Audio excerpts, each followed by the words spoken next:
আসসালামু আলাইকুম everyone. College computer একাডেমির পক্ষ থেকে আপনাদের জানাই স্বাগতম। কম্পিউটার অফিস অ্যাপ্লিকেশন কোর্সের আজকের পর্বে আমরা দেখব কিভাবে একটা সিভি লিখতে হয়।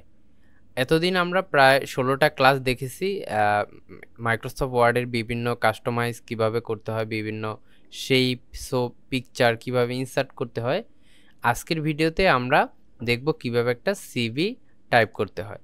আজকে আমরা এই সিভিটা তৈরি করে দেখব মাইক্রোসফট ওয়ার্ডে। তো চলুন শুরু করা যাক। প্রথমে আমি কি করব? প্রথমে আমি মাইক্রোসফট ওয়ার্ড ডকুমেন্ট নিব। এজন্য আমি চলে যাব স্টার্ট মেনুতে। এখান থেকে আমি মাইক্রোসফট ওয়ার্ড ডকুমেন্ট নিতে পারি, অথবা মাউসের রাইট কিতে ক্লিক করে নিউ অপশন থেকে আমি মাইক্রোসফট ওয়ার্ড ডকুমেন্ট নিতে পারি। এরপর আমি এটাকে ওপেন করব। ওপেন করার পর আমি প্রথমেই এটাকে পেজটা সেট আপ করে নিব লেআউট মেনু থেকে। এখান থেকে পেজ সাইজটা আমি A4 সাইজ দিয়ে নিব। এরপরে আমি সিভি লেখা শুরু করব। আমি পূর্বের যে সিভিটা আমরা লিখব, এই সিভিটাকে আমি কপি করে ওই ফোল্ডারের মধ্যে নিয়ে যাই। সেক্ষেত্রে আমাদের অনেকটা সময় বেঁচে যাবে। আমরা এখানে দেখে দেখে এখানে করব, বা এখান থেকে কিছু কপি করে নিয়ে এখানে করব। সেক্ষেত্রে আমাদের অনেকটা সময় কম লাগবে। প্রথমেই আমি এই লেখাটা প্রথমে উপরে লিখব। এজন্য আমি কিবোর্ড থেকে ক্যাপস লক অন করে নিব। কিবোর্ডে একটা কি আছে ক্যাপস লক, যেটা যদি আপনি ক্লিক করেন বা ক্যাপস লক অন করে রাখেন, সেক্ষেত্রে আপনি যেই লেখাটা লিখবেন সেটা ক্যাপিটাল লেটারে হবে। আর যদি আপনি ক্যাপস লক অফ করে দেন, সেক্ষেত্রে আপনার সব স্মল লেটারে হবে। সেক্ষেত্রে যেহেতু আমরা প্রথমে এই কারিকুলাম বইটা এই লেখাটা আমরা লিখব ক্যাপিটাল লেটারে, সেক্ষেত্রে আমরা ক্যাপস লকটা অন করে দেন লিখব।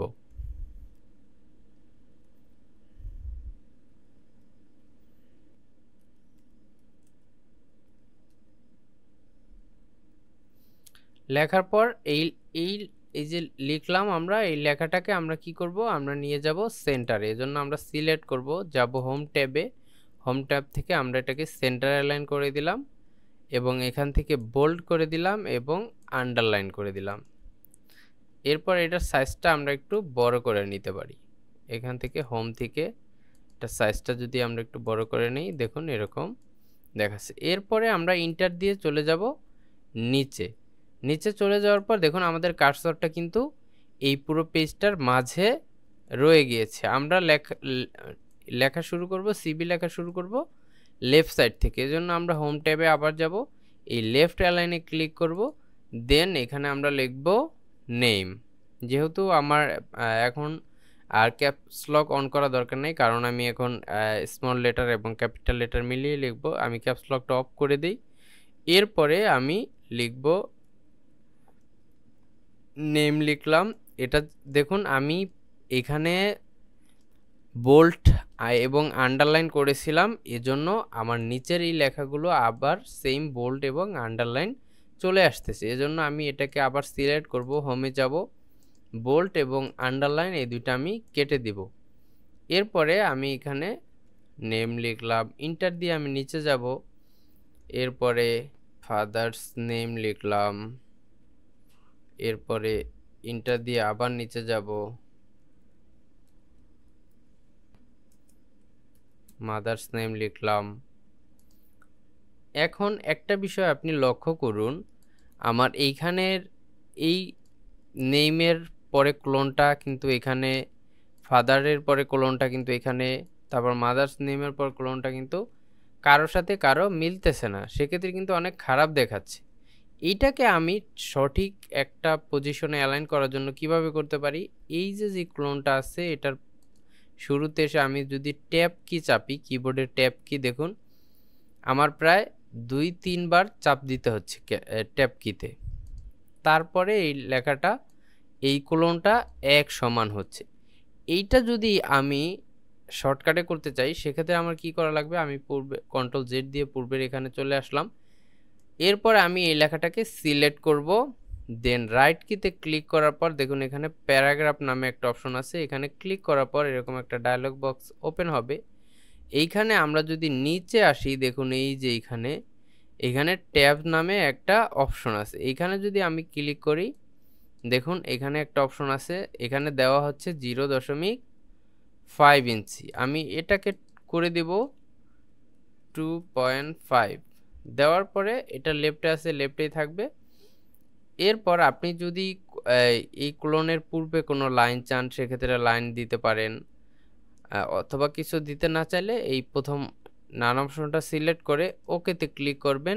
এরপরে আপনি যখনই এই ক্লোনের পূর্বে এসে ট্যাব কিতে চাপবেন, দেখুন এটা কিন্তু একটা পরিমাণ মতো একটা জায়গা নিয়ে এটা চলে এসেছে। এরপরে আপনি দ্বিতীয়টা পূর্বে গিয়ে যখন ট্যাব কি ক্লিক করবেন, দেখুন একবার ট্যাব কি চাপলেই আপনার এটা কিন্তু সমান হয়ে যাচ্ছে। এরপর এখানে আমি নাম লিখতেছি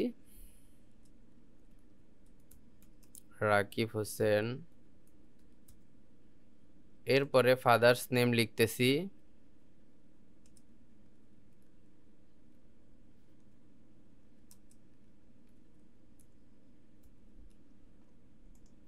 এরপর মাদার্স নেম,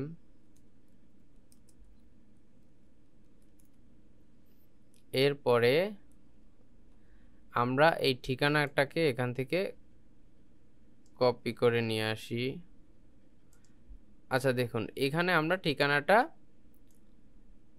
এখানে আমি নাম্বারটা দিয়ে দিই, অথবা আপনি নাম্বারটা এভাবে ম্যানুয়ালিও দিতে পারেন, অথবা আপনি যদি এখান থেকে এগুলো কেটে দিই, এখান থেকে সিলেক্ট করে দেন হোম ট্যাবে গিয়ে এই যে দেখুন নাম্বারিং নামে একটা অপশন আছে, এখান থেকে যেই ভাবে নাম্বার দিতে চান ওইভাবে ক্লিক করলে আপনার এখানে অটোমেটিক নাম্বার নিয়ে নেবে। এখন প্রেজেন্ট অ্যাড্রেসের এখানে ধরুন আপনার ভিলেজ আছে, আপনি ভিলেজের সংক্ষিপ্ত রূপ লিখলেন, ভিলেজের নাম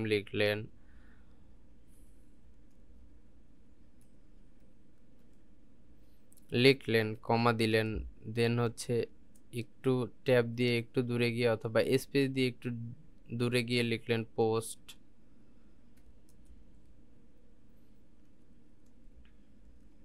এরপরে আপনি দেখুন এইখানে কিভাবে লিখছে, এখানে ভিলেজ এবং পোস্ট অফিস উপরে এবং পুলিশ স্টেশন এবং ডিস্ট্রিক্ট হচ্ছে নিচে। এটা লেখার জন্য আমরা কি করব, আমরা হচ্ছে এইখানে গিয়ে ইন্টারে ক্লিক করার পর দেখুন আমাদের এখানে 5 নামে একটা অপশন চলে এসেছে। তো 5 নামে অপশনটা যখন চলে আসবে তখন আমরা যখন ব্যাক স্পেসে ক্লিক করব তখন ওই 5 সিরিয়ালটা চলে যাবে। এরপর আমরা ট্যাব কি চেপে দেখুন এই একবারে পুরো এই ক্লোনের সোজাসুজি আমরা চলে এসেছি। এরপর স্পেস দিয়ে একটু দূরে গিয়ে এখানে লিখব পুলিশ স্টেশন, পুলিশ স্টেশন, আমরা এখানে পুলিশ স্টেশন লিখে দেব।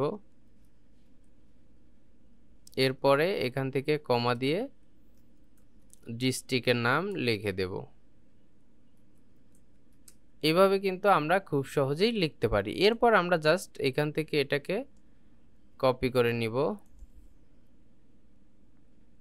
কপি করে এখানে কন্ট্রোল ভি দিয়ে পেস্ট করে দেব। এরপর এখানে এটা হচ্ছে পার্মানেন্ট অ্যাড্রেস, আমরা পার্মানেন্ট অ্যাড্রেসটা এখানে দিয়ে হবে পার্মানেন্ট অ্যাড্রেস।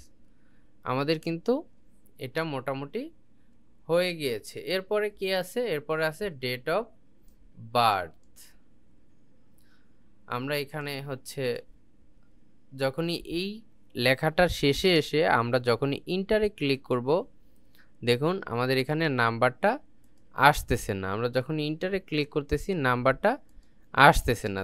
তারপরও আমরা এখানে কি করব, এখানে লিখে নেব ডেট অফ বার্থ। এরপর এটাকে ব্যাক স্পেস দিয়ে সবগুলোকে সিলেক্ট করে এখান থেকে আমরা সবগুলোকে সিলেক্ট করব। দেন হচ্ছে হোমে যাব, হোমে গিয়ে নাম্বারিংয়ে আবার ক্লিক করলে অটোমেটিক নাম্বার নিয়ে নিবে। এরপর আমরা কি করব, এখানে ব্যাক স্পেস দিয়ে এটা কেটে দেব, আর এখানে ব্যাক স্পেস দিয়ে এটা কেটে দেব। এরপর এটাকে ট্যাব কিতে চেপে আমরা সামনে নিয়ে এটাকে বসিয়ে দেব। দেখুন এরপর ডেট অফ বার্থের পরে আমরা ইন্টার দিলেই আমাদের এই সোজা চলে আসবে। এখান থেকে আমরা ক্লোন দিয়ে ডেট অফ বার্থটা আমরা দিয়ে দেব।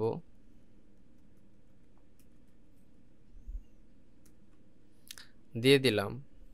এরপরে দেখুন ইন্টার দিলে অটোমেটিক সে নাম্বারটা নিয়ে নিতেছে। এরপর আছে ন্যাশনালিটি, ধর্ম, ম্যারিটাল স্ট্যাটাস, লিঙ্গ, এই বিভিন্ন কিছু আপনারা সিম্পলি লিখে নেবেন। আমি জাস্ট এটাকে কপি করে বসিয়ে দিচ্ছি, তাহলে আমাদের অনেকটা সময় বেঁচে যাবে। এখানে সিম্পলি এভাবে আপনারা এটাকে লিখে নেবেন। দেখুন এখানে নাম্বারগুলো আবার চলে আসতেছে, আমি এখান থেকে নাম্বারগুলো কেটে দিচ্ছি। এটা লিখে নেওয়ার পর এখানে হচ্ছে আমার এডুকেশন কোয়ালিফিকেশনটা লিখতে হবে। এখানে একটা টেবিল ক্রিয়েট করতে হবে। এজন্য আমি যাব ইনসার্টে, ইনসার্ট থেকে যাব টেবিলে। এখান থেকে আমি টেবিল নিয়ে নিব। এখানে কয়টা রো আছে আর কয়টা কলাম আছে? 1টা 2টা 3টা 4টা 5টা 6টা কলাম আছে, 3টা রো আছে। আমরা এখান থেকে টেবিলে যাব, ইনসার্ট টেবিলে যাব, কলাম লিখে দেব 6টা এবং রো দিব 3টা। দেন ওকেতে ক্লিক করলে আমাদের টেবিলটা চলে আসবে। এরপর আমরা সিরিয়াল নাম্বারটাকে একটু ছোট করে দেই, স্কুল নেমটাকে একটু বড় করে দেই, এগুলা আর একটু ছোট ছোট করে আমরা অ্যাডজাস্টমেন্ট করে নিব। এরপর এখানে আমরা লিখব serial number, school and college name, এরপরে এক্সাম বোর্ড, এরপরে ইয়ার, এরপরে জিপিএ।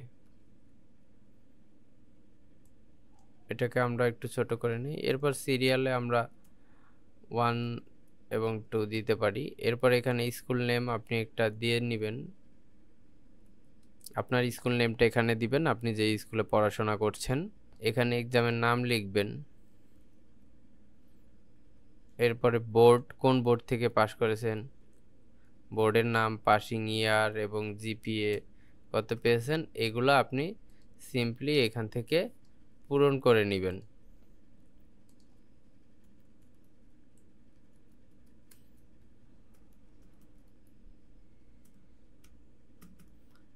পূরণ করে এরপরে আপনি এখানে দিয়ে দিবেন কি, এক্সপেরিয়েন্সটা দিয়ে দিবেন। আপনার যে বিষয়ে এক্সপেরিয়েন্স আছে, এক্সপেরিয়েন্সটা এখানে দিয়ে নেবেন। এরপর এখানে আপনি লিখে দিবেন, ডেটটা লিখে দিবেন। এরপর এখানে আছে সাইন। দেখুন এরপরে আপনি এখান থেকে ডেট এবং সাইন দিয়ে নেবেন। এটা কিভাবে দিবেন? এজন্য আপনি এখানে একটা টেবিল নিতে পারেন, ইনসার্টে গিয়ে এখান থেকে একটা টেবিল নিতে পারেন, অথবা আপনি এখানে জাস্ট লিখে দিতে পারেন, ডেট লিখে দিলেন। এরপরে ইন্টার দিয়ে আপনি এখানে লিখে দিলেন কি, সিগনেচার। এখান থেকে সিগনেচারটা আমি কপি করে নিচ্ছি, এখানে জাস্ট সিগনেচারটা দিয়ে নিতে পারেন। এখানে ডেটটা লেখার পর আপনি এখান থেকে ট্যাব দিয়ে একটু আগে চলে আসবেন। এখান থেকে ট্যাব দিয়ে আগে আসার পর এখানে আপনি সিগনেচার লিখে দিবেন।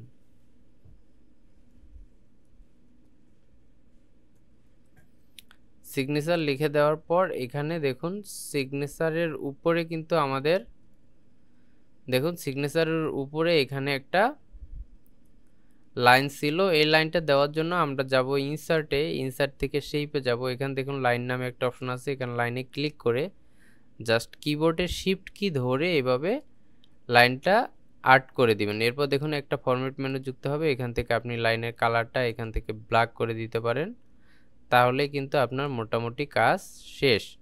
এরপরে বাকি আছে এখানে ছবির কাজটা। এটা নেওয়ার জন্য আমরা কি করব, এখানে আমরা চলে যাব ইনসার্ট ট্যাবে। ইনসার্ট ট্যাব থেকে এখান থেকে আমরা একটা শেপ নিব, এই শেপটা নিলাম আমি।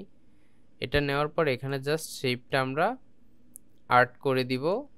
আর্ট করে দেওয়ার পর আপনার ছবির সাইজ, একটা পাসপোর্ট সাইজ ফটো, এইটা করার জন্য দেখুন ছবি এইখান থেকে শেপটা ইনসার্ট করার পর আপনি চলে যাবেন ফরম্যাটে। ফরম্যাট থেকে দেখুন এখানে আছে 1.76, এখানে আপনি দিয়ে দিবেন 1.5, 1.9, এখানে দিয়ে দিবেন 1.9 আর এখানে দিয়ে দিবেন 1.5। এরপর আপনি যখন ইন্টারে ক্লিক করবেন আপনার এই শেপটা পাসপোর্ট সাইজের আকারে হয়ে যাবে। এরপর আপনি এই শেপের মধ্যে আপনার ছবি বসানোর জন্য আপনি সিম্পলি শেপটা সিলেক্ট করবেন। সিলেক্ট করার পর ফরম্যাটে যাবেন। ফরম্যাটে যাওয়ার পর দেখুন সেই ফিল নামে একটা অপশন আছে, এখানে ক্লিক করার পর দেখুন পিকচার নামে একটা অপশন আসবে। এখান থেকে পিকচারে ক্লিক করে আপনার পিকচারটা যেখানে আছে কম্পিউটারের ওইখান থেকে পিকচারটা জাস্ট সিলেক্ট করে ইনসার্টে ক্লিক করলে আপনার পিকচারটা কিন্তু এখানে ইনসার্ট হয়ে যাবে। এখন কিন্তু আমাদের মোটামুটি সিভি ডিজাইন কমপ্লিট। তো এভাবে আমরা খুব সহজেই সিভি ডিজাইন করতে পারি। এর পরবর্তীতে আমরা আরও সিভি ডিজাইন শিখব, প্রফেশনাল সিভি ডিজাইন শিখব এবং সুন্দর সুন্দর ডিজাইন করে সিভি ডিজাইন শিখব। তো দেখা হচ্ছে পরবর্তী কোনো ভিডিওতে। ততক্ষণ সাথেই থাকুন, সুস্থ থাকুন, ভালো থাকুন। আসসালামু আলাইকুম।